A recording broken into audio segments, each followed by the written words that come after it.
Welcome to Celtic State of Mind. I'm John Dykes, and today I'm joined remotely by Jim Orr. Welcome back, Jim. How are you? Good, Paul. Thanks. It's great to have you back on. It's unfortunate that you can't visit us in the studio, but I'm interested to hear your views, Jim, because over the last few weeks, you and I have been fencing around the subject of Neil Lennon and if change is required, and then obviously we've had another shocker last night. So I would be interested to hear, have your views changed at all on the managerial situation? Well, I think what I've always said, and you asked me on about 5 or 6 weeks ago to the podcast, that I thought we should stick. And the reasons I thought we should stick was not because I think he's a particularly good manager, not because I think we've done well in Europe, because we haven't, not because we've played particularly well, because we haven't. But the big thing this year, as I keep harping on about, is the 10. So the 10 is the most important thing. And up to a few weeks ago, we were within 3 points. In theory, we've only dropped 3 more points than the world beaters across the city there. So as long as it was within 3 points, the 10 was still on, as far as I was concerned. We then dropped points at Aberdeen, and you're thinking, no more points, that's it. If we drop any 1 point, we're in big trouble. And you asked me last week to pick a team for the Hibs game. And I spent about 10 minutes going through the whole team and my logic, my rationale behind that team. And when I saw the team about 2 o'clock on Twitter on Saturday, I was stunned. Not that I expected the team to be what I was hoping to pick, but it was just an incredibly poor team. And I felt at that point, if we drop points, he has to go. And I said that, I think, last Friday, that you'd mentioned something like, well, we might have this conversation next week. And we said, hopefully not. And I said, well, if he drops points, he has to go. It's all on the manager, basically. I mean, I've heard lots of people talk about he's not the guy we wanted and this shouldn't have happened, etc., etc. And I think, yeah, okay, that's a kind of valid point. We can come back to that at some point, I'm sure. But I think rather than going back to May 2019, when he was given the job, if you go back to July 2020, who wanted Neil Lennon sacked then?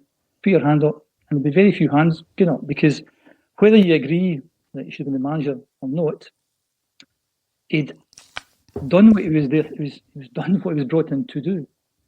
He had certain objectives: win the league, did it; win the League Cup, did it; give us a good run in Europe.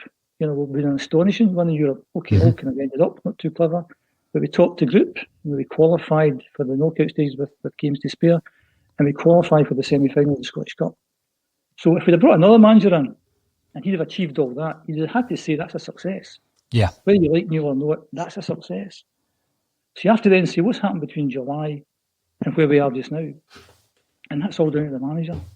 And you can't blame the board and you can't blame the major shareholder for that in that period. Because what happened in that period? Well, who did we buy? And we spent the guts of £5 million on an international goalkeeper. Mm-hmm. The guts of £5 million on an international striker. Spent guts of £3 million on the hottest prospect in Scottish football. And then we then go to the EPL and we bring in an international centre half with more than 80 caps on big wages. We bring in an international forward and big wages from the EPL as well. And then we go to Serie A, of all places, and we bring in a guy who was considered to be the best left back in the world 2 years ago. And if you can't make a team out of that, forget it.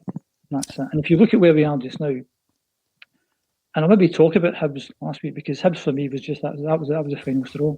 Yeah. Because when you asked me the question last week, who do we play tomorrow? And I said, well, let's start from the front. And I say, you have to play 2 up.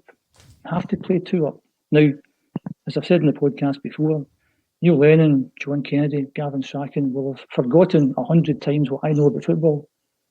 But why can't they see you need to play 2 up front in the SPL? Yeah. When you're so much better than every other team, you don't play two up front. And the two I've said is Lee Griffiths, and I know I'm a big fanboy of Lee Griffiths, and maybe he isn't fit, etc. But you're not telling me you couldn't get 45 minutes out of Lee Griffiths. And you stick him on at the start, and you stick Eddie alongside him, who's just off the back of scoring 2 goals for the French under-21 team. So he's on a high as well. Mm-hmm. Why did those two not play? I really don't understand that. And what I've also said, I think, consistently on the podcast is that even though we haven't played particularly well, if you put 3 points on the board, I think it's hard to criticise the manager because you can't get any more than 3 points. So even if I said you should have played better, you should have played this guy, it doesn't matter. I put 3 points on the board, and that's all that counts. But what I've also said is if you don't put 3 points on the board, I think it's quite valid to question why didn't you do these things? Mm-hmm. Because to me, they're dead obvious, but maybe that's just me. What do I know? So you say you play Griff and you play Eddie up front, and they turn them and they make chances, and Lee takes great corners and he takes free kicks, as does Eddie.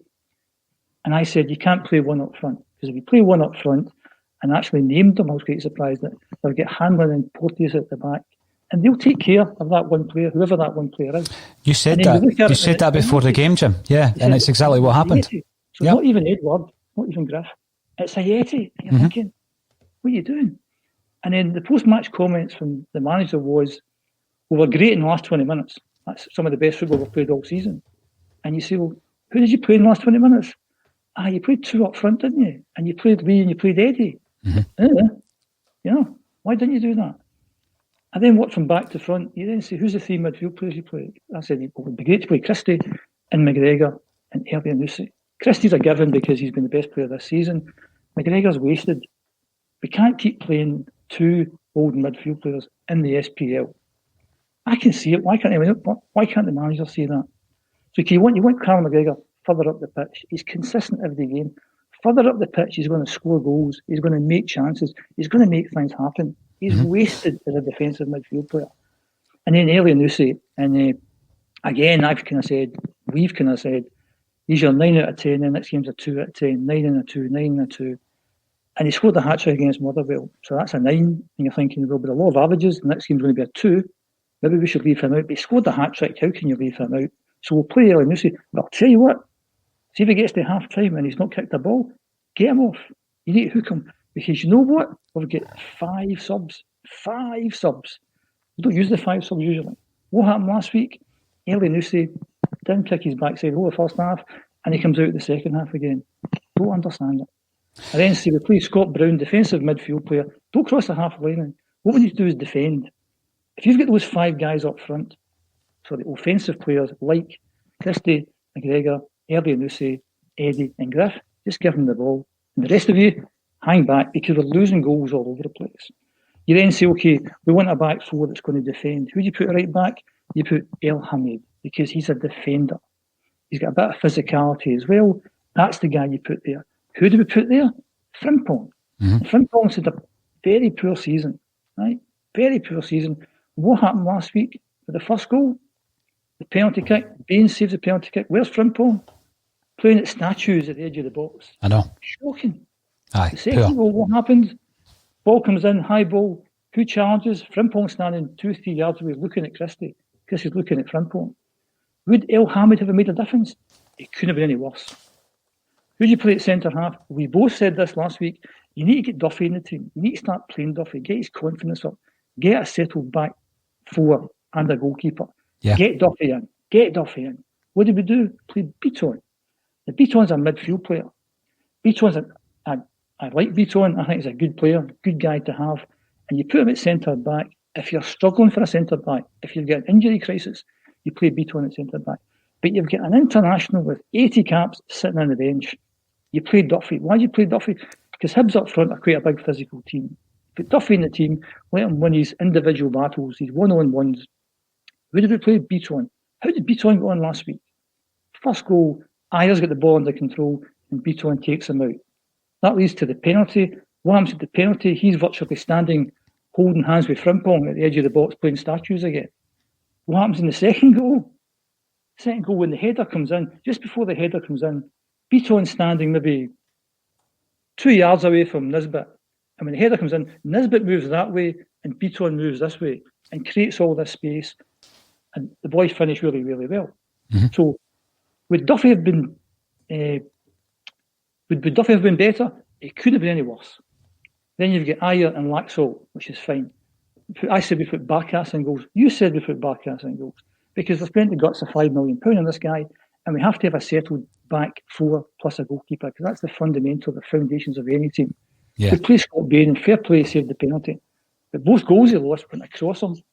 Barkas is a bigger goalkeeper. Would Barkas have maybe saved them? It couldn't have been any worse. So when I saw the team, I thought, this has got disaster written all over it, and that's how it played out. And you're thinking, if I can see this, why can't they see this? I don't understand. And then that's 5 points, -5. And unlike lots of people, I've seen things on social media, they're hoping, we didn't manage to get the 1 point. But I think that could be a big point at the end of the day, because that's us now, we've lost 5 more points than the other team. So that's -5 run. So if somebody does come in, whoever they comes in, they're kind of on -5. And with the goal difference, that's almost like if we get the 5 back, that won't be good enough. So if we get 6 back, and that's just 2 victories, then we're back in it. So I don't think the league is finished yet, and I think and we can't let the league be finished yet because there's too many games to play. And I think if we get the right manager in, and the thing is, I've got no idea who the right manager is. I think the board, I've got no idea who the right manager is, because I think if they did know, and we spoke last week, and you also mentioned that you've heard that various people have been sounded out. My theory is that I think if that's the case, they don't want it. They don't want to come in, and I think we're kind of stuck with where we are. And it's just an incredible situation to go from where we were in July to where we are now. I just don't understand it. And people have said, and I've heard the podcast, some of the guys have said he should have went after the Ferencváros game. I think that would have been harsh. You said he should have gone after the Aberdeen game. I think that would have been harsh. I don't think it's harsh now. I don't think you can have any defence at all. Neil Lennon's a complete legend, and some of the stuff that's been on social media is unfortunate. He should go with his head held high, because he's not going to change this. It'd be brilliant if he did, don't get me wrong. If he stays on and manages to overturn this -5 and ends up winning the 10, fantastic. I've consistently said also on the podcast, the 10's the biggest thing this year. And people are also saying the 10 is the biggest thing this year. So see if we do suffer hiccups. I'm calling last night a hiccup. If we suffer that stuff, then in the greater scheme of things, if we do the 10, all that stuff won't matter. So I'm not too bothered about last night. We all saw that coming. And as I've said before, I'd have put a bunch of the guys from Noggin again. I'd have put it last night, because again, would have done any worse than last night? I don't think they would have. That's the point. I think I might have mentioned that last night, that if you did play a weekend squad like you had suggested, would they have done any worse than a 4-1 drubbing against a team who, I'm not saying are a team of part-timers, but some of the players are part-time now.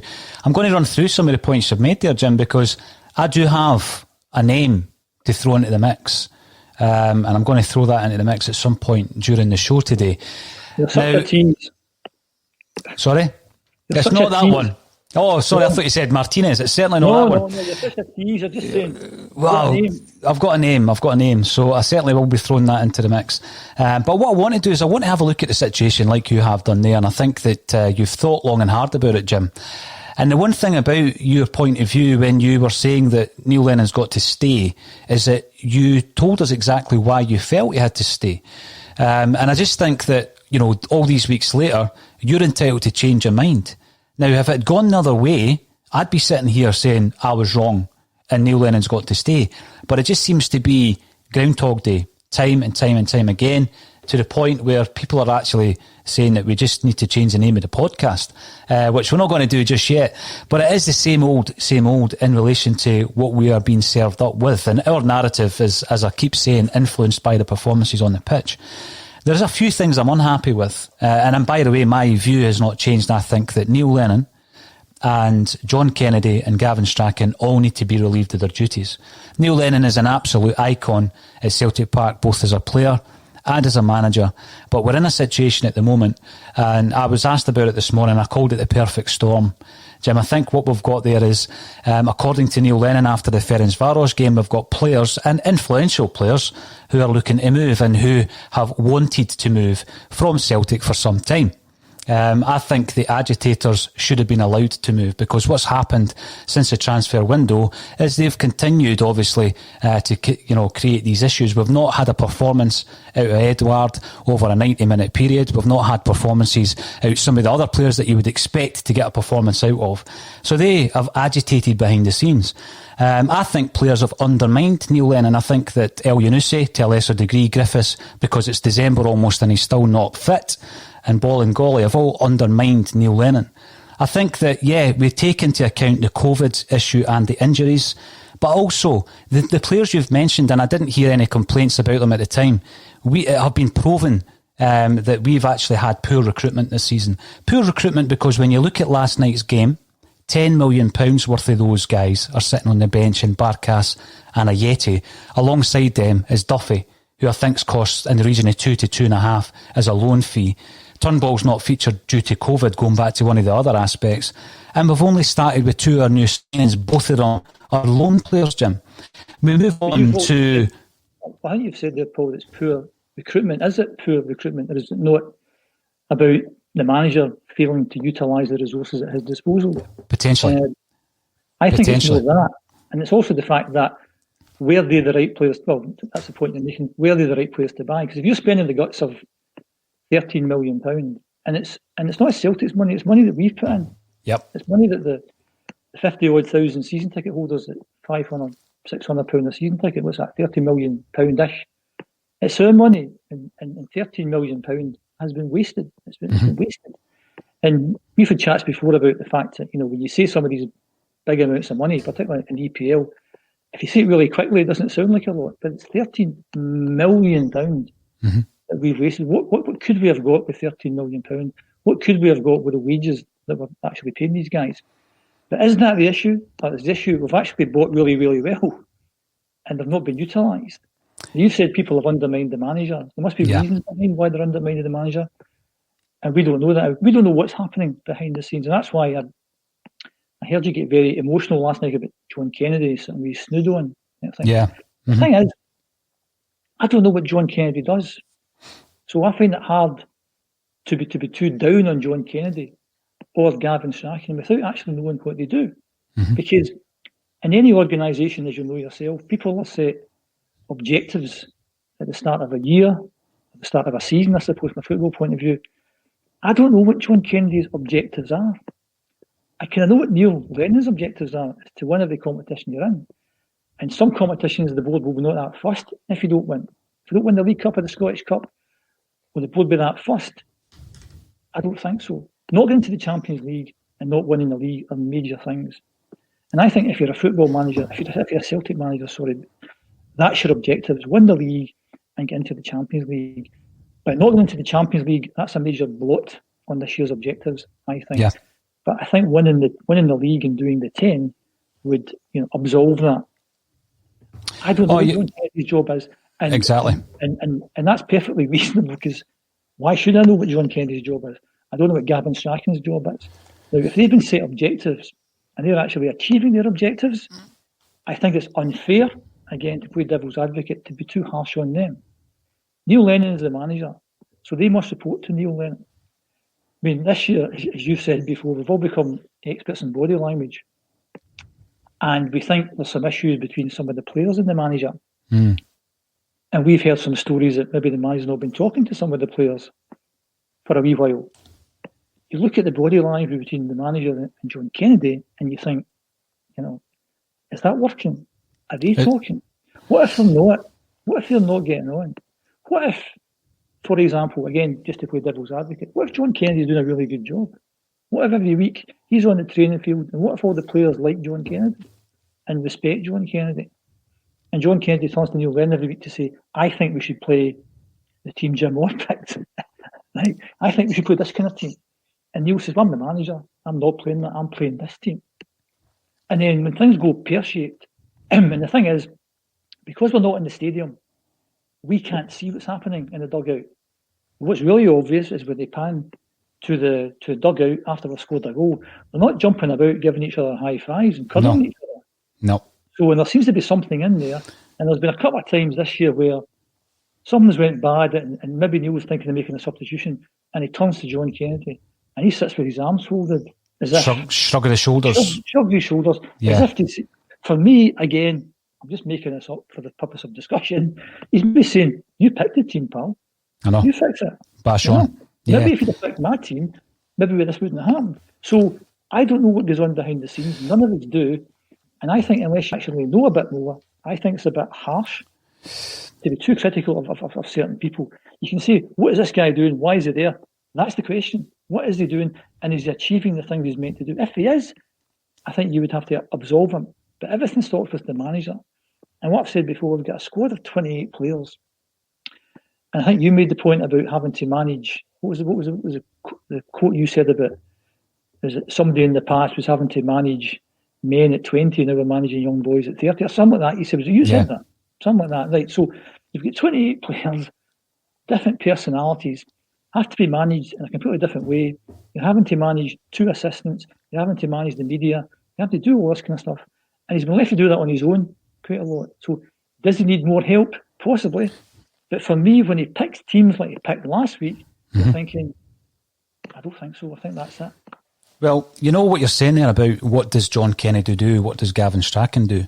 I think that's the biggest frustration for me currently, and I mentioned it last night, is this disconnect, this discord between Neil Lennon and the rest of his coaching staff there, Jim. What did he do? Well, what I can say is I don't think anybody's seen the appointment of Gavin Strachan coming. I don't think anybody's seen that coming. And I don't think anyone is aware of the fact that perhaps he was this incredibly high-rated coach coming through at Peterborough that, you know, every club in Europe was kind of keeping tabs on. I don't think anyone expected him to be at Celtic. He just appeared. But what I can tell you is that very many other coaches, successful coaches, were interested in that job. And I can tell you that. Now, did Peter Lawwell actually consider them for the appointment? Just like when we go back to when Neil Lennon got the job in the Shower and other applications that apparently had been sent in, and I'm not saying physically sent in, I'm pretty sure there's an electronic way that this is done via agents. He's already admitted, Peter Lawwell, that he didn't even look at any of the other candidates. I think I could talk about this point all day, this one, that I've got no objection with Neil Lennon getting the job, but it's how we get the job. Now, even if you're applying for a job in McDonald's washing dishes, no disrespect to anyone who washes dishes at McDonald's, there'd be an interview process, you know, to be paid, you know, the kind of minimum wage. And we're handing out a contract to someone who's getting, you know, I'm assuming in excess of £1 million a year, without an interview process. I think it was a shocking thing to have done. And if the same thing has been done with Gavin Strachan, that raises lots of questions about the ability of the chief executive to do the job for which he's getting paid in excess of £3 million a year. I'll do it for £3 million a year, not a problem. But there has to be some, you know, ultimately the chief executive is responsible for everything that happens at the club. He hires and he fires. So that's where the accountability lies. He's got responsibility. There's no transparency. And you wouldn't expect transparency because it's a public limited company. They're only going to tell you so many things. So if we've hired the manager in that manner, I think that's shocking. If we've had anyone that way, I think it's shocking. I think if there was a bunch of CVs lying somewhere waiting to be opened and not looked at, I think that's shocking because who knows who's going to be in that drawer. And I think there was a couple of weeks ago, which I found quite interesting because I think, as I said last week, back in 2006, when the team across the city brought in the hottest managerial ticket in Europe, Paul Le Guen, and it lasted a few months. And that's what made me always, you know, think, what's the least risky thing to do? Up until last Friday, I thought the least risky thing to do was to stick. And now I'm saying twist, but I think twist is a hugely risky thing to do. Oh, it is, no doubt. Given the past history of who we've appointed. And something happened a couple of weeks ago that got me thinking. Because a guy called Philip Cuckoo, you've heard of him? Yeah. Philip Cuckoo, for anyone tuning in, played for Holland in the late 90s, the early 2000s. And in the summer of 2018, he went to Fenerbahce as a manager. In the previous 5 seasons, he was a manager of PSV in Holland. And they won the championship 3 times out of 5. Playing total football. Cocu ball, they called it. Sounds like a porn movie. Cocu ball, total football. He's the man you want. Luke Cocu.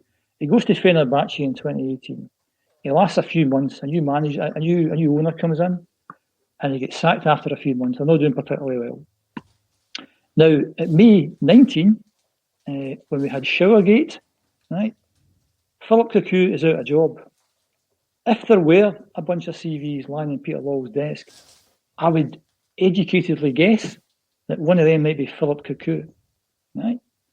And if you opened that CV up and you looked at Philip Cocu and you're thinking,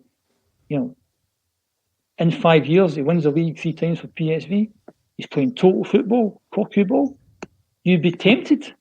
You'd be tempted to give that guy the gig, wouldn't you? You'd be tempted. Yeah. Mm-hmm. Mm-hmm. And if he did come in, most fans might say, good appointment, well done, Peter Lawwell, good guy, total football, Cocu ball, this is brilliant. He went to Derby 2 weeks after Neil Lennon got the gig. Mm-hmm. He gets sacked 2 weeks ago. Last year they finished 10th in the championship, playing total football. 2 weeks ago, Derby were sitting at the bottom of the championship, won 1 game in 10. So there's no guarantees, that if we twist, we end up with the right guy. You're right. That's my big concern, because there's no guarantees in football. No, there's because not. This is a monumental season, and because another slip, and I think it's maybe finished. Mm-hmm. But 5 points, I think 5 points is doable, but we just need the right person in there. And I think, a lot of people have said on social media today, and there was 1 or 2 journalists posting last night that they think he'll be given to the New Year's game at Ibrox to see what happens next. And I think that's too late. I think they have to make the change now because, as you said, some of the players aren't playing for him. Why that's the case? That's the reason why things have went from July to now. Mm-hmm. And all the kind of whatever's happened in that period, we've ended up where we are. And all we're going to do is just drag this thing on. And it has to change. It does. I mean, I was speaking this morning about that very point you make. I don't think the board will make the change. I think they will give him this run of games leading up to the Rangers game. But I would like them to make the change. I'm definitely not changing my view on that, Jim. And I think, going back to the perfect storm, the other part of that, and I'm going to come to Graham Bell's point in just a second, the other part of that is the challenge, because when you look at the form of Rangers, they, as pointed out by yourself a couple of weeks back, are in invincible Celtic form when we won the invincible treble. That's the level that they're at the moment. I'm not saying they're as good. I'm not saying they've got as good players. But if you want to look at an average points per game, they're at that level currently. Now, when you look at Neil Lennon's first full season, after he had the interim position at the end of Tony Mowbray's season in charge, his first full season, we failed to win the league. We started winning leagues under Neil Lennon when obviously there were financial issues and points being deducted. Now, when you look at this season, there's a challenge. When you looked at Neil Lennon's first season, there's a challenge. And I actually think, with all due respect, that that's the only 2 challenges that Neil Lennon has ever faced in terms of a team challenging Celtic for the title. Now, we've had a few tickles from Aberdeen over the years, Jim, but nothing monumental in terms of a title challenge. This season, in Neil Lennon's first season, which obviously he didn't win the league in, are the only 2 times that he's been up against a real title challenge. He showed in the first season that he didn't have it. That was some time ago. And we didn't win the league. I think he's shown at the moment there's managerial deficiencies. Now, who do we replace him with? Yeah, that it's a massive risk, but Peter Lawwell's in a position at Celtic where there comes a point where he needs to take a risk. There needs to be risks taken at that level.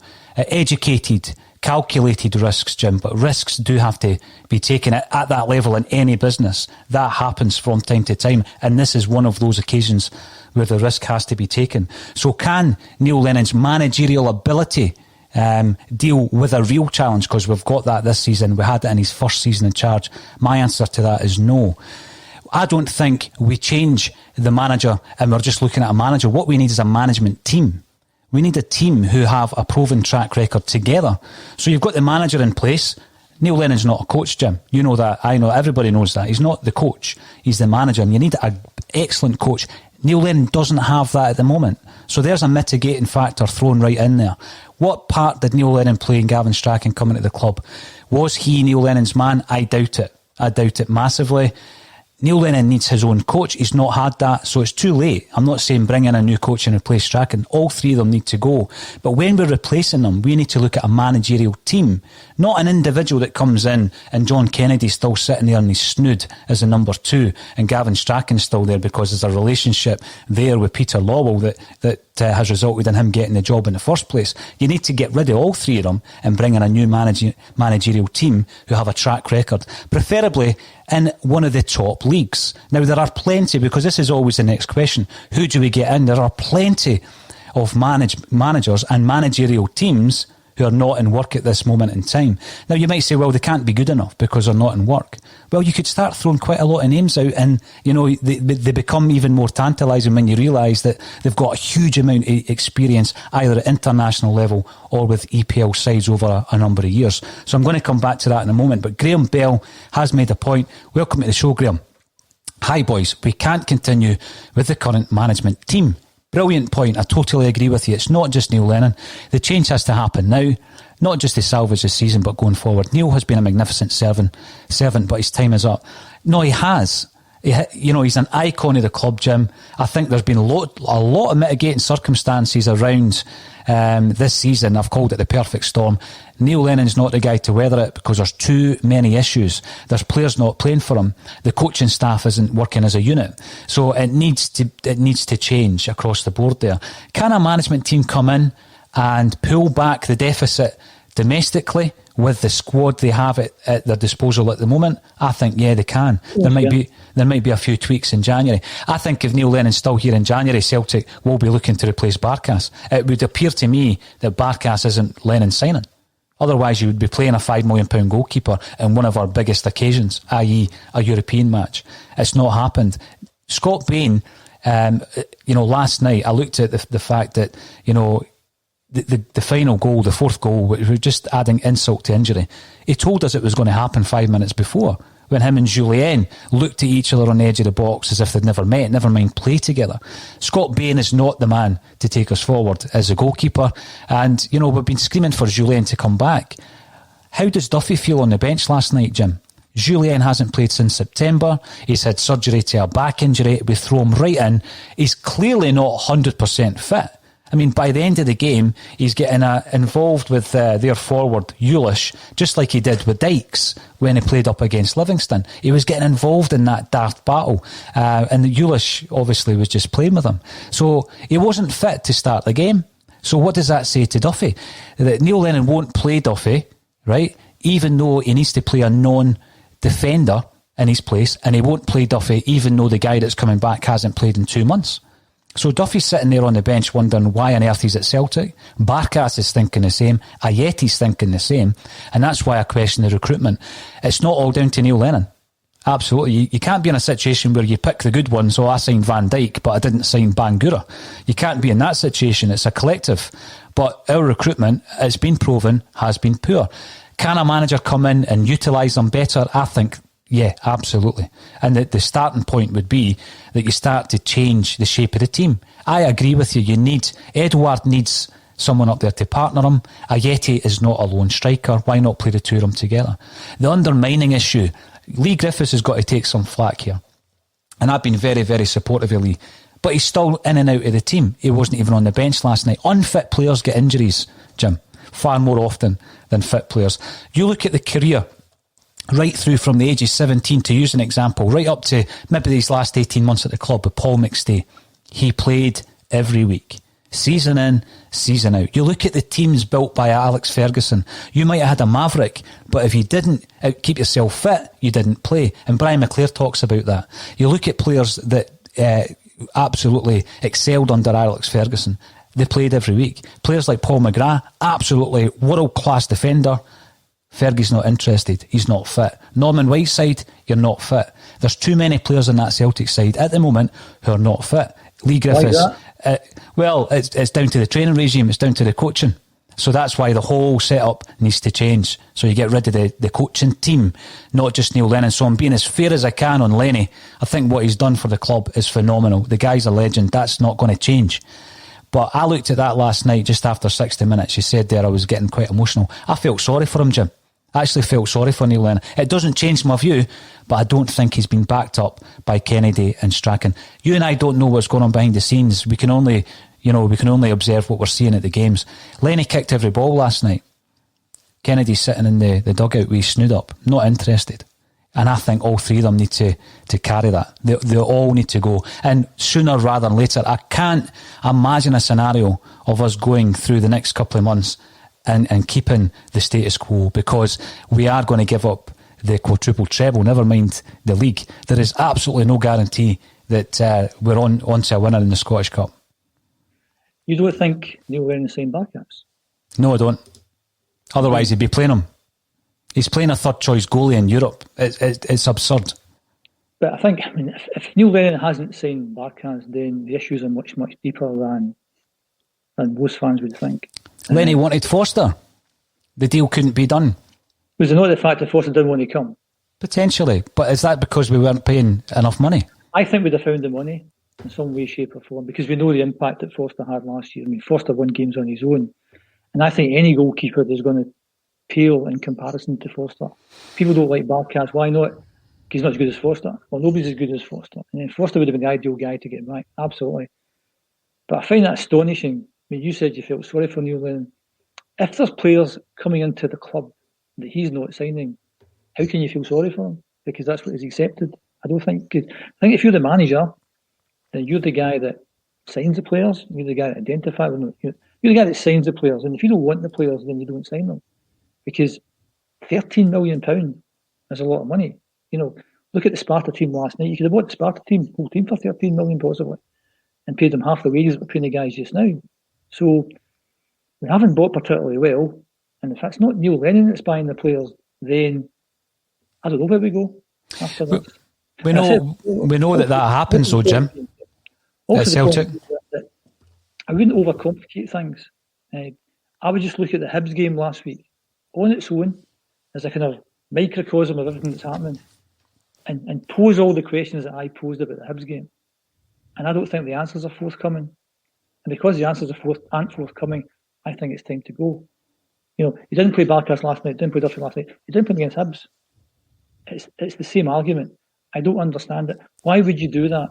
Why would you make those decisions?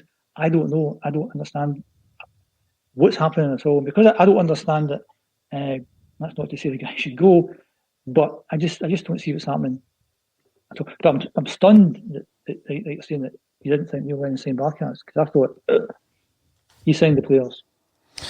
Well, there's a suggestion that that's been the case for some time. You look back at the interview given by Brendan Rodgers when we signed Marianne Sved, and the comment was, I'm sure it'll be a great signing for the club. He clearly had no part to play. Now that's slightly different. Although we shelled out a fair amount of money on Sved, it does happen at a club like Celtic, whereby players are recruited without the management say so. Now, if you're going to bring in... Also would have thought, this of all seasons, mm-hmm. This of all seasons would be the one that would say to the manager, you get who you need. You get who you need to secure the 10, and we'll back you up, and we'll keep all our good players, and we'll pay big wages, even though there's a pandemic going on. We'll back you 100%. Who do you want? And I would be really, really stunned if he's ended up with players that he didn't want. And the club deserved to fail if that's what's happened. That's not just the manager. That's other people within the club. The whole thing, if you put the manager in charge, he has to be in total control. And I know the fact that under the previous manager, things had happened that they shouldn't have happened. That's one of the reasons why the guy left. Mm-hmm. That's why some of the people see Neil Lennon as somebody who's a bit of a yes man. Well, whatever happens, happens. And if that's the case, I don't think you can have sympathy, because you go in there with your eyes wide open. And if decisions are taken out with your hand that impact on your job, then and you've signed up for that, I don't think you can complain at the end of the day. Well, I was thinking about this on my way through to speak about the current situation. And it's really a three-pronged situation at the moment, because I think you can give blame to the management team, absolutely, to the playing staff, without a doubt, but also to the highest echelons of the club for the situation that we're currently in. They're not going to sack themselves, the board, are they? So, they look at the players. We can't have an exodus of 6 or 7 players come January, because that's even worse. So it always comes down to the coaching staff, and they know that when they take the job on, Jim. But yeah, I am of the firm belief that Neil Lennon isn't playing that player because he doesn't fancy him, because he wasn't his choice. He wanted Fraser Forster, but we've spent £5 million on a Greek internationalist, and he's sitting on the bench.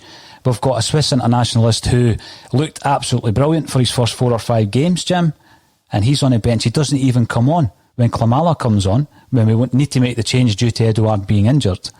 And then Big Duffy, who came in to shore up the defence and do all the dirty defensive work, and he's not getting a game, even when we're playing someone out of position last week and someone who's not played for 2 months last night. So that's a massive concern, and that's where the issue is with recruitment. We've brought in 6 players. The 2 guys that played last night are on loan.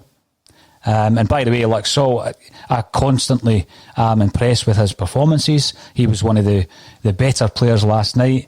El Yunusi, you never know. He's very much like Cham and Rogic in that respect. You never know what you're going to get from him. That's why I would loathe to play all 3 of them in the same team, because if all 3 of them aren't playing well, you've got an issue. But yes, I do still believe that there's plenty of managerial teams out there that we need to start considering, because if we just go for another 8 games, Jim, even though I think the fixture list is going to be kind to us in the next wee run of games, does that then give the board ammunition to say, oh, well, he's weathered the storm? No, it has to make the change now, basically. It's also, the supporters have become more and more apathetic, more accepting that that's the season over. Back in the 90s, you would start singing always look on the bright side of life, but I don't think we can do that just now. We get lynched. We have to make changes. We're a big club. We've got a fantastic squad full of international players. And the point you made there, 5 out of the 6 signings we've made, whether it's beyond permanent deals or loans, are international players, experienced international players. And if you can't get a tune out of that, and that's why I do accept how we get the job leaves a bit to be desired. I do understand in the past maybe Peter Lawless bought players instead of the manager. I get all that stuff.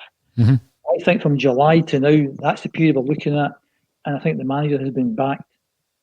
And in my naivety, I thought the manager selected those players.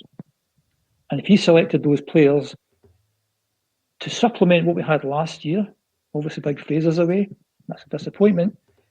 If you can't get a better tune out of what we're getting, I just don't understand. The performances have been abject, totally abject. There's not been a game, and what I've said in the 5 or 6 weeks I've been on the podcast, even when we've been winning, you look at what we could have been doing better. The Aberdeen Cup semi-final, we're atrocious in the second half. The Motherwell game, atrocious in the second half. Now I can see that. You can see that. Most of your viewers tuning in today can see that. So why can't the manager see that? That's the bit I don't get. You can talk about Lenny's record and where he's had a challenge before and all this kind of stuff. Don't overcomplicate this. This is, for me, it's just dead simple. And last weekend, the Hibs game just summed the whole thing up for me. If you can't see that and it's right before your eyes, you're never going to see it. How are you possibly going to see it? And if it gets to January and he's still there, are you going to trust him with money to buy more players? Precisely. You're going to lose players, because if what you're saying is correct, or what we use correct, there's a number of unhappy players. This would be an exodus. So that's the other point about keeping them. If you're going to keep them, you're going to have an exodus. You get somebody in who can motivate the place and get things going again. Maybe the guys will hang about, because moving in January is never a particularly good thing to do. We're still in the middle of this pandemic. People might be thinking, well, we'll just wait till the summer. We'll hang on. And under a new manager, you might get an extra. They may get back to normal. They may get back to play the way they used to play. If you're saying that, you used the phrase, I think last week, you maybe lost the dressing room. And I said, what does that mean? Does that mean there's a few players, 5 or 6 players, that are no longer buying into the manager, and that will just fester into the other players? Yeah. And as I said, we don't know what's happening. If that's what's happening, then there's a lot of negativity about. So if you change things and you actually get rid of negative stuff, and they might have brought nobody in, it would become more positive. Bringing in somebody who's really good, you've obviously got this name you're going to They're going to tell us. And hopefully they get this guy you think might do it. Who is it? Well, I'm not going to say this guy's going to do it. What I'm saying is there are managerial teams out there who currently are unemployed that I believe the team of a manager and a coach is far more important than an individual at the moment. Neil Lennon doesn't have that. He's not got that. He's not going to get it. So if there's going to be a change, it's Lenny, Kennedy and Strachan, and all three of them go. Who do you replace them with? And that's a question I'm throwing out to everybody that's tuning in on Twitter, Facebook and on YouTube, and also to yourself, Jim. So have a wee think about that just whilst I go through some of the messages that are coming in. Paul Cockwell, welcome back, Paul. You're always welcome on the show. That's what Lennon meant with culture change fitness. I must admit, we seem to have an issue with fitness. I mean, to say that he was satisfied for 20 minutes against Hibs. Last night, apparently, he was satisfied with 35 minutes. We really are desperate if we're scratching about for 20 or 35 minutes, Jim. We need a runny performances over 90 minutes, and I'm struggling to actually think of 90 minutes that I've been satisfied with. I've been asking all week, what's the finest 90 minutes we've seen from Celtic this season? It's actually difficult to pick a full game. That's it. Hamilton Accies. So you know, no disrespect to Hamilton Accies, but there's a team you would expect to beat. You're playing them at home, and that's the only time for 90 minutes we've actually performed. Another quick point about last Saturday. Last Friday, you were saying that we're going to Easter Road, that'll be a tough game, and I said it's not a tough game. It's a tougher game. It's a tougher game than say playing Hamilton. Hibs were woeful last Saturday. The first half, that's the worst team we've played in the SPL this year. Hamilton were better than Hibs last Saturday. You couldn't find a player. They offered nothing at all, and we still couldn't score. I mean, I think at half time, Jack Ross thought they're not that good, and he pushed up another 10 yards. And we lost 2 goals. That Hibs team weren't a particularly good team, and we ended up scrambling to get a draw. That's another point where I think, yes, it just has to go. Sorry, anyway. No, not at all. I'm going to run through some of the comments that are coming in, but the team as well. As I say, the team are underperforming, Jim. If a change is made and all of a sudden certain players start performing, then it's a terrible indictment on them as individuals that they're not doing it just now for Celtic or for Neil Lennon and for the fans. But I also want to say to that point that we've been playing different formations this season, and some of those formations might not suit the players. And I think it's about getting the best out of the players. And you mentioned Shane Duffy before. And Shane Duffy's always played in the back four. So you play him in the back three, he doesn't do too well. Surprise, surprise. Mm-hmm. So why did you buy him to play in the back three? What was the point in doing that? We brought in 6 players, and those 6 players should have been first starters. Maybe Congo, you say, maybe not. Mm-hmm. They should be first starters. And if they're not first starters, there's something fundamentally wrong, be it the recruitment, as you said, or be it just the manager's ability to actually get these guys into the right shape and the right formation with the right kind of tactics that's going to maximise them. A good manager makes more of the sum of the parts, and that's what's happening across the city. Yep. Because I still think, man for man, we've got to get better individual players. You've only got to look at the number of international caps they've got. That's a subjective thing, I think, to say we've got the best players. But if you said objectively, let's look at the number of caps the players have got, then I think our guys must have far more caps than they have. Mm-hmm. Hopefully they have, I'm not saying. Hopefully they do have, and not made a mistake there. But he's getting over the other side of the city. He's getting more from the sum of those parts, and we're not. And if we get more from the sum of our parts, we win the league. And the big hope is that whoever does come in, if somebody does come in, that's what that person manages to do, get more than the sum of the parts. And if he does that, we'll be fine. And all I'm hoping for the rest of this season is A, we make the change, and B, we make a fight of it. That we don't give up, that we don't, lose in the New Year's Day game and we're, loads of points behind it. We're never going to get back. Let's make the change. Let's get some momentum. Let's get these so-called easier fixtures. Let's get the points on the board. Let's certainly not lose in the New Year's Day game. And let's make a fight of it so that if they did slip and they did maybe drop a couple of points, it becomes interesting. That's what we've got to do. This, of all seasons, that's what we need to do. Yeah, absolutely. But when I look at the team, Jim, we've got issues with the goalkeeper, but we refuse to play a £5 million goalie. He's sitting on the bench. We've got issues at centre half, but we refuse to play Shane Duffy, 80-odd cap, Republic Island captain, on the bench. We've got issues with the midfield, but we don't change it, and Turnbull's hardly kicked the ball. And we've got issues up front, yet we play one up front and we don't play the £5 million striker. So that would suggest that there are issues in terms of the recruitment, who's selecting the players, who's identifying the players. Michael, the boy, comes in via Twitter to ask, do players actually get scouted live or on videos? Well, Michael, I can only speak to a discussion I had with a Celtic scout who spends his life flying all over the world scouting players.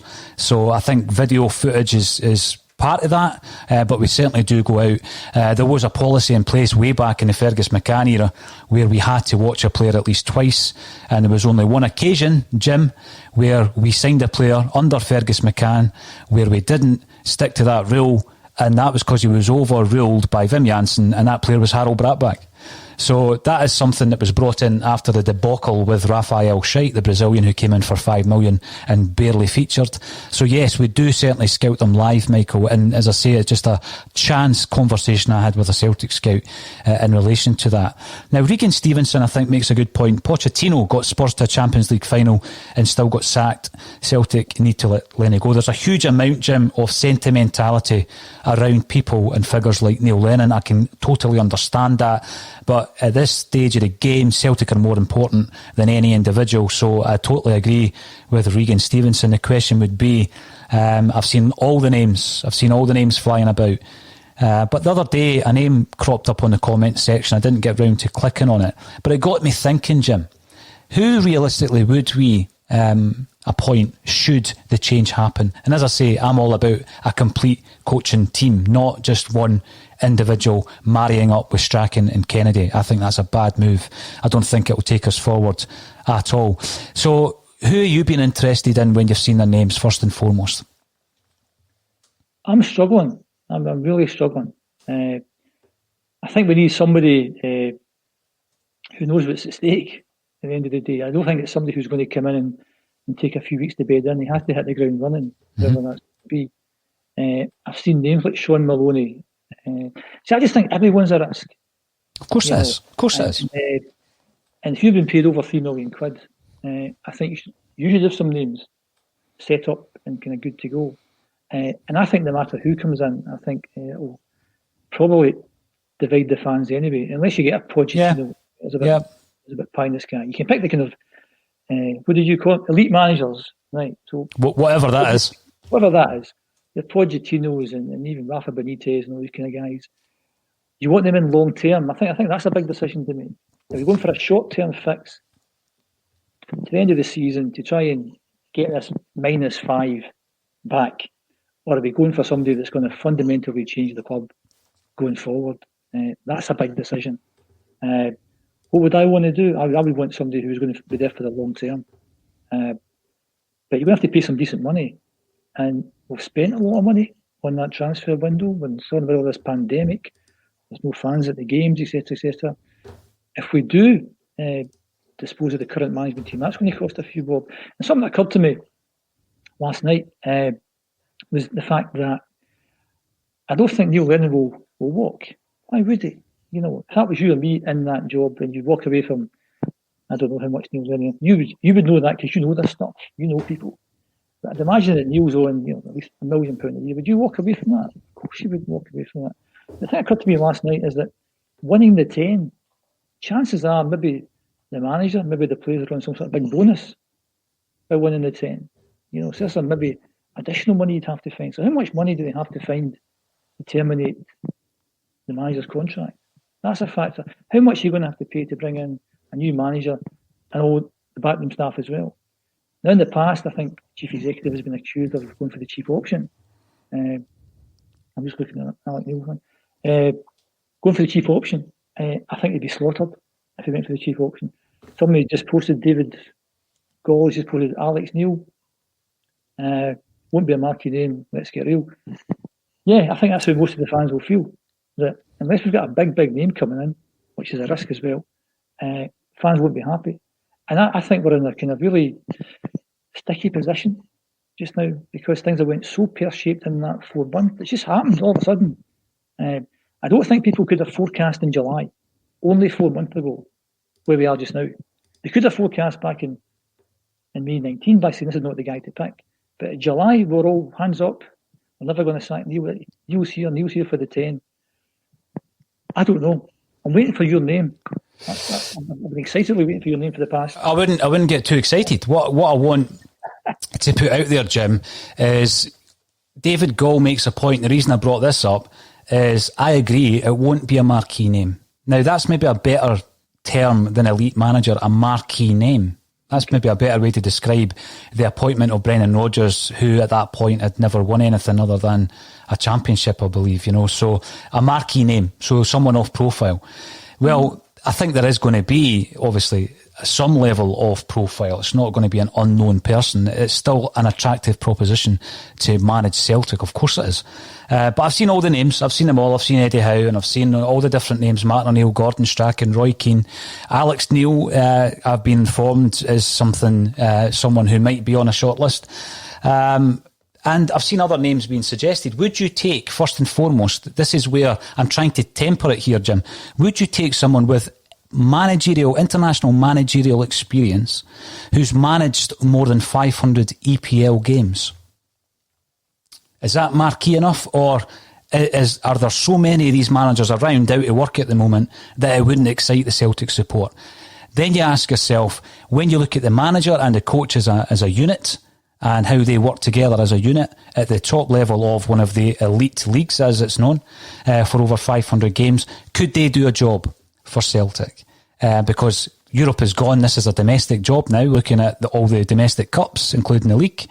I'm asking you the question, is that something that's going to excite Celtic fans? Someone with managerial experience at international level? EPL games? Yeah. At what end of the EPL? Well, at what end did Gordon Strachan manage at the top league in England before we brought Gordon Strachan in? It wasn't at the top level, was it? He was hovering around the middle of the table, wasn't he? Aye. Yeah, you look at his win percentage prior to joining Celtic, so it's probably between 30 and 45%, something around about that figure. So you're not going to bring someone in who's got a 75% win rate in the English game. That's not going to happen.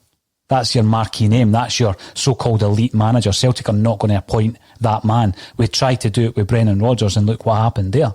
Now, you can't rewrite history. What Brendan gave us for 2 seasons or 2.5 seasons was tremendous. There was a different culture. My second question is yes. that has this guy had relative success with the club he's with? No success in terms of trophies. Sorry. When I say success, in terms of the expectations of that club, has he punched above his weight? Well, I'm basically just going to throw you a couple of names that popped up on the comment section over the last few days. I didn't get around to looking at them, but since then I've had a look at their names, I've looked at their records. I'm thinking, would that satisfy Celtic supporters? It would be interesting to hear if they would be interested in someone like, let's say, Michael Laudrup. I've seen his name popping up on the comments over the last few days. No. Mark Hughes. Has he not had his time, Mark Hughes? Don't know. If you go for Mark Hughes, he was employed for 20 years in the top level of English football. He's managed over 500 EPL games, international managerial experience. I think Mark Hughes and Martin O'Neill, there's not much between the two of them. So I'm just throwing it out there because I think what we need to do is we need to temper what happens next. Because what happens next might be Alex Neil. What happens next might be someone like Mark Hughes. Would Celtic fans be happy then? Would they be happier at that stage than what they are just now? Do you think a change like that could make any difference? I think we have to be realistic at the end of the day because we are where we are. It's not as if we can go out and get one of these marquee guys. I don't think a marquee guy is going to come. So we have to get somebody else that the board think can do a job. Doesn't have to be a marquee signing, but there has to be some sort of evidence there that whoever that manager is has got some sort of track record. When you said Mark Hughes, I'm not a big fan of Mark Hughes. I realise, in terms of number of games that he's played, he's certainly an experienced manager. I'd say no to them I don't know who else there is. Who else is on this list of potentials? When you've said, I've seen written somewhere that the board have sounded out a few people and they've sent DVDs of games in the past season, etc. And nothing seems to have come of that. So does that mean that whoever they've sent this stuff to isn't interested in coming? They don't fancy it. Anyone who takes the job on, fair play to them, because it's a huge job and they'll be hugely exposed. Then they'll be every single day. I don't know. To be honest, I don't know. If you pay me £3 million a year, I'll come up with a few ideas for you. Mark Hughes, Michael Laudrup. What's Michael Laudrup done? These are people, Jim, who have apparently who have managed in what is known as an elite league. With a wealth of experience, with a profile, and obviously are we aiming higher than that? Are we trying to then say, well, if it's not that level of manager, are we going for someone like Pochettino? I don't think that is realistic. I don't think it's realistic to go for Martinez. I don't think that's realistic. It was the guy with over 500 games. So guys like Alan Pardew's not done over 500 games. Big Sam Allardyce, Ian Holloway, these kind of guys, and they've got like over 500 games in their locker. They wouldn't excite me either. One would like to think that given the contacts that Celtic have, that they've identified a few people that they think could do as a job. They don't have to be marquee sign. They don't have to. At the end of the day, they don't have to excite the Celtic fans. They have to come in and do a Precisely. job. And also, respect to the players as well, because I think we do live in that comment earlier about having to manage young boys at 30. Players are a bit more sensitive, a bit more fragile than they maybe were in the past. We've got a squad of 28 players, loads of international players. So that is a tough job, and I've said that weeks gone by, that having to manage 28 different players, different ages, different outlooks, different nationalities, different cultures, it's quite a tough gig, and that's why whoever we do get in, you have to be confident that they're going to do a reasonable job, and they have to hit the ground running, because we can't drop any more points. And if we bring in somebody just for the 6 months and ends up dropping a few points, he's as well leaving next month. And that's why, you mentioned Mark Hughes. I'm assuming you're saying Mark Hughes is a short-term fix. You're not saying Mark Hughes is long-term. I think what happens at that stage, Jim, is it depends on how well the season goes. You spoke about when, last season, and I totally agree with what you said at the top of the show about who was complaining about Neil Lennon at the end of last season. No one. So you see where you are at the end of the season, certainly. But the reason I'm saying this is I think we need to temper our expectations to a degree. And if we were to go out and get someone like Mark Hughes, who works alongside a coach, a tried and tested coach who has been by his side at numerous clubs, who is a hugely highly rated coach, throughout football, incidentally, but he's one of these guys, Jim, that does his job. He's not the front of camera guy, and it's Mark Bowen, who was the international teammate of Mark Hughes. So that's a team. That's a managerial team that can they hit the ground running? Would they provide discipline? Well, I've asked John Hartson previously about Mark Hughes, who was his manager for a spell at Wales. Discipline would be number one on the agenda. There would definitely be a discipline. There would definitely be a fitness. There would definitely be shape. Mark Hughes does all what he needs to do, and Mark Bowen does the coaching, and he is a highly, highly rated coach. So at that stage, you then say, could we get them? Well, they're out of work. So the answer to that is, yeah, you could. I'm just saying, in terms of the expectations, the enthusiasm for get rid of Lenny, bring someone else in, we need to know where we're going after that. And this is the kind of person that we would be looking at in terms of someone who's out of work, who has top flight experience. Gordon Strachan came to us having won nothing. Yeah, he got Southampton to FA Cup final. Look at his win percentage rate. He had managed at Coventry and Southampton. Brendan Rodgers, everybody goes on about him managing Liverpool. He had won nothing, at that stage. He'd won nothing as a manager, at the top flight. So I think we just need to actually be realistic about it. And if Neil Lennon's going to go, it's going to be, unless a complete sea change in the attitude of those in charge at Celtic happens, as it did when we went for Brendan, incidentally. I think that is the kind of level of management team that Celtic will be looking at. Well, you put it like that, maybe Mark Hughes is not a bad shoot after all. It's just what I said before, when I was saying maybe we should stick, because if we were twisting blind. We want to change, change to what? And if we don't know what we're changing to, that's why I was saying in the past, maybe we stick. But the sticking option is now away, and we have to twist. And I think, you're absolutely right in terms of expectations. It's assistants as well.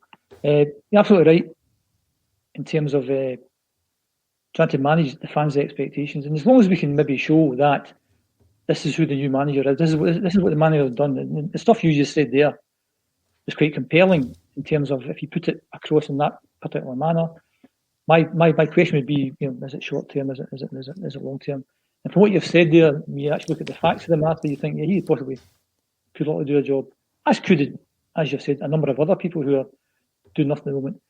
When was Mark Hughes' last job? As a matter of interest, 2018 in Southampton was his last job. He's had a varied career if you look at it as well, but there are managers along that kind of line of thinking who are currently not employed. Are they looking for something, double the wages of Neil Lennon? I don't think so. You look at his career, you look at what he has achieved in the game, not just as a manager, but as a player, Manchester United, Barcelona, Bayern Munich, Chelsea, as a player. Of course, there's a slight affinity with Hughes because he chose Celtic to play when he had a testimonial for Manchester United, you'll remember. But then, a career of around 20 years in management, international level and at the top flight of the English game. So would he hit the ground running? Would he get people excited first and foremost? I don't think that's important anymore, Jim. I'm not interested in would he get people excited. Would he do the job? That's all I'm interested in, You've convinced me. I think he'd be not a bad shout. After what you just said there. Now that I know a wee bit more about it, yeah, he wouldn't go push it. And as you say, there must be other guys like him kicking about. And if we're confident that the guy can do the job, by all means get him in. Because anything's better than what we are just now. But we have to make some sort of fist of this league. Good shout. No. Queen 49, I just said, good shout. What an avatar. Now, Jim, it's always a pleasure, and hopefully sometime soon you can come back to the studio and we'll do it all again. I've enjoyed our fencing kind of acts over the last few weeks, but now you're on board with my way of thinking. It's even better. Thank you, Jim Orr, for joining us once again on A Celtic State of Mind.